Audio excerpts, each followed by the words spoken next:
Welcome back, Keepers of the Flame. Okay, so Ceres in Cancer. Now, I did a previous video on this that'll tell you who Ceres is. It's basically Demeter or Gaia, however you want to look at that. And it breaks down all the characteristics pertaining to her. So if you hear those trigger words in this little phrase I'm going to give you now, that's where you're kind of like honing in, okay? So in the descript box of that video is a direct link to find your Ceres placement, okay? And it'll be just the Astroid Goddess placements, okay? So you don't have to go searching through websites as to how to sign up. It's a direct link. You put your info in and it gives your asteroid placements. Okay. So for Ceres in Cancer, individuals receive nurturance through bonding with the mother, feeling loved and being fed. If these needs are met at an early age, these people will excel at caring for others physically and emotionally. Self-acceptance is based on one's ability to express feelings and master emotions. Imbalance occurs when the child is either deprived of nurturance or smothered with love and affection. Excessive neediness or emotional dependency are the resulting psychological afflictions. So the chart example we have for this is a positive expression of Ceres in Cancer was by Albert Schweitzer. With his Ceres placed in the 9th house, he nurtured others by being a clergyman and missionary whose philosophy was based on sacredness of life. Okay, interesting. Never heard of the man, but hey. So, I am going to shuffle the deck, and then I'm going to take one from the bottom and then one from the top, okay? Because every time I do a fallout, like, you get half the deck. And I'm not this is medicinal medicine. This is a weaving, if you will. This is a definite mothering, weaving read, if you will. Okay, so this is going to be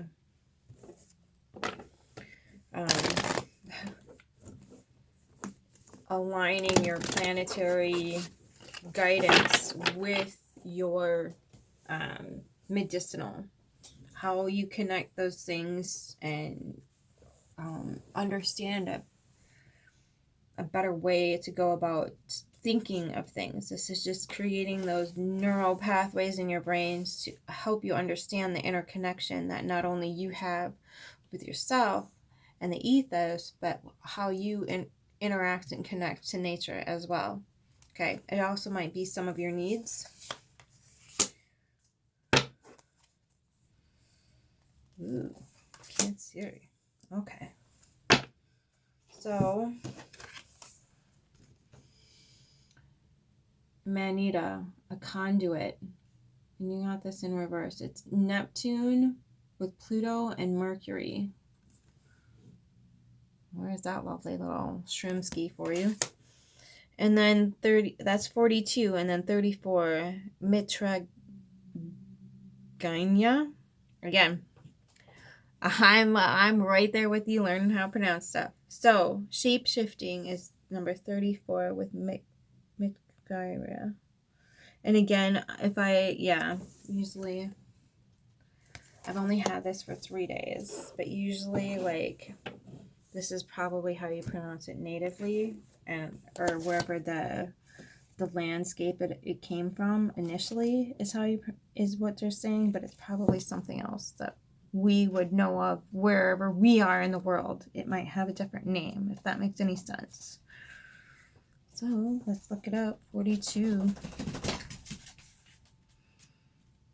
we go. And Manita, conduit, channel, bridger of realities, connection to higher power, celebration, coming home, family, awakening, commonly known as fly agaric or fly amanita. This plant has been used in folk medicine since at least 6000 BCE, making it one of the earliest recorded ethogens, hallucinogenic plant medicines used for religious and shamanic purposes in Central European folk traditions. Fly agaric is perceived as a gateway to the world of nymphs, fairies, dwarfs, and hobgoblins. That's a fun word to say. In almost every tradition, it is connected to the afterworld and to a deepening of sexuality. The ritual use of fly agaric is connected to shamanic rites found in Siberia and Central Asia. Among the Koryak people, the shaman would ceremoniously ingest fly agaric, enter a trance-like state, and cross the gateway to the other worlds, after which would join him by consuming his urine to experience the psychoactive effects. How interesting. Reindeer love this red-capped mushroom, and once they eat them, they behave drunkenly, twitch, make strange noises, and run aimlessly. This led to the custom of tribal peoples collecting and ingesting reindeer urine as a safer way of taking this hallucinogen. I'm not recommending this. Although Amanita is considered a deadly poison, the tradition of consuming this mushroom for enjoyment as an aphrodisiac or for medicinal properties is still common. Amanita was used medicinally to treat bites of venomous snakes, joint ailments, mental imbalances, and psychological fatigue. Since Amanita has been a medicine used ritualistically for divination, extrasensory perception, channeling, and deep-rooted healing, it greatly embodies Neptune's and Mercury archetype. The guidance is, your channel is open. Earth spirits celebrate you as you come back home. You feel one with nature and all her offspring, your extended family. You can clearly see through the veil, and your gift of profound insight is now at hand. You are here to be a bridge for the children of the earth, a conduit of safety and healing energy for the newer generation. Embody the medicine of children. Laugh, sing, and play, spreading the joy in the world. Regardless of your age, if you feel disconnected, breathe. Focus on releasing old breath by emptying your lungs with long exhales. Explore your connecting to nature's cycles and co-create with your chosen family to regain a sense of belonging. What are you being all weird for? Vicious savage. Did you want to fight about it? No, I don't need a snot shower, but thank you for asking, Dylan. Come here. There you go. Get a boot.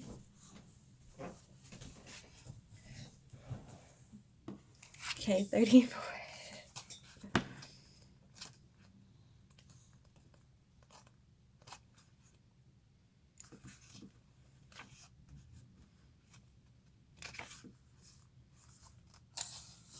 Okay.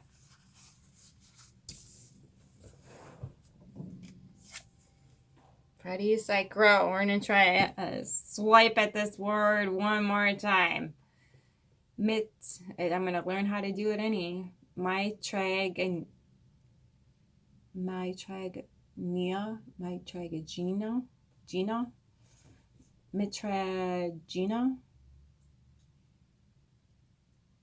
mitragina, maybe that's it. Subconscious healing, synchronizing inner and outer worlds, shape-shifting, time travel, transcendence of illusion, obsessive thoughts, or that's the reverse. Sorry, you didn't get the reverse. My bad.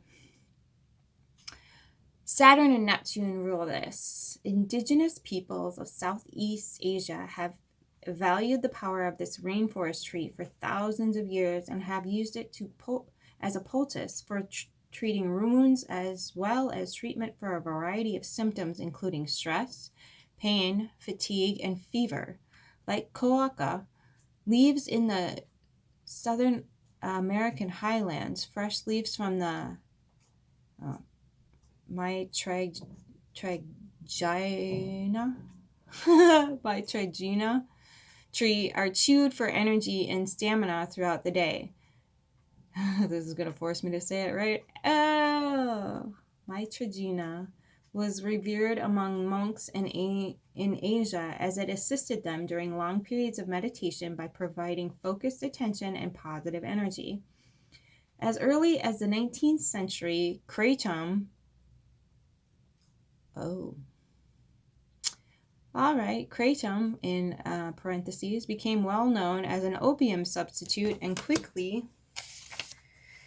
became a curative treatment for withdrawal from opium addiction. It became more popularized in the West due to mitragina's use in Thailand, Malaysia, and surrounding areas, helping those with morphine dependence. Mitragina embodies elements of both Saturn and Neptune, as it is profoundly relieves and decompresses the mucoskeletal system, while granting a freeing and euphoric feeling to the body-mind. Used in the right amounts, it can greatly assist those with addiction in Neptune. Yeah, Pisces, Neptunian typically tends to be like more into the hallucinogenic and escape drugs, if you will. So I never understood why the devil was like the devil was like in charge of addiction. I'm like, shouldn't that be the fishies? But anyway, the balanced side of mitragina, oh my gosh, I have no idea, represents the ability to shapeshift and adapt across realities. Like the dragonfly, mitragina grants us the power to break through the illusionary facade we often accept as reality, providing us freedom from pain in order to break through limiting illusions. Dragonfly, like mitragina, helps us initiate subconscious healing from the trauma experienced from endless cycles of pain and suffering. Dragonfly medicine invites us to seek out the parts of our habits that have gone unchanged, unnoticed, and stagnant. Ask yourself, have I tended to the changes I've been wanting to make?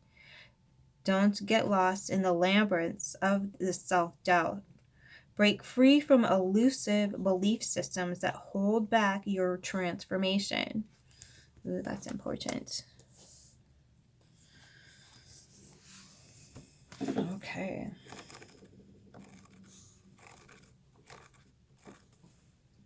You know, even though there's some Pisces in here, it's still pretty watery. You got Neptune on both of these. Excuse me. With an understanding. And that little story about the deer kind of breaking free and letting loose a little bit. Because there's Cancerians tend to have that emotional depth of water, kind of uneasy and springing up constantly, and kind of that wellspring coming from the earth, and you sometimes can get really lost in that because you don't know how fast it's going to come or how slow it's going to be. And so this feels like you might be hitting like a stagnant period where that wellspring that you used to feel for your nurturing out in the world and for yourself seems to be slowing down a little bit, and you might need to kickstart it a little bit with something that you feel passionate about, that you love, and maybe shapeshift. Either find a conduit or become one yourself and shapeshift a little bit. Understand that like how you want to show up in the world is how you can show up in the world, as long as it's harm to none, right? So realizing that for yourself and maybe tapping into that Piscean, Neptunian energy of like dream world and creativity and thinking way outside the boxes to feel your way into how you need to be nurtured and go forth with that nurturing pattern in a healthy way for yourself. Okay? Yeah, either way, that's pretty cool energy. And that, you know, everybody thinks Saturn, and like, oh no, Saturn and Neptune. No, it's a container. Look at that. It's a safe little bubble. Okay, Saturn is all about that being held in that space. Sometimes it can feel restricting, but if you know your parameters, you're better apt to make decisions, right?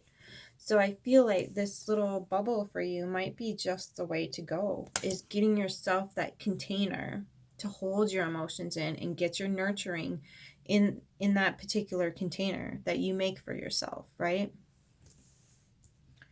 So maybe try doing that, getting that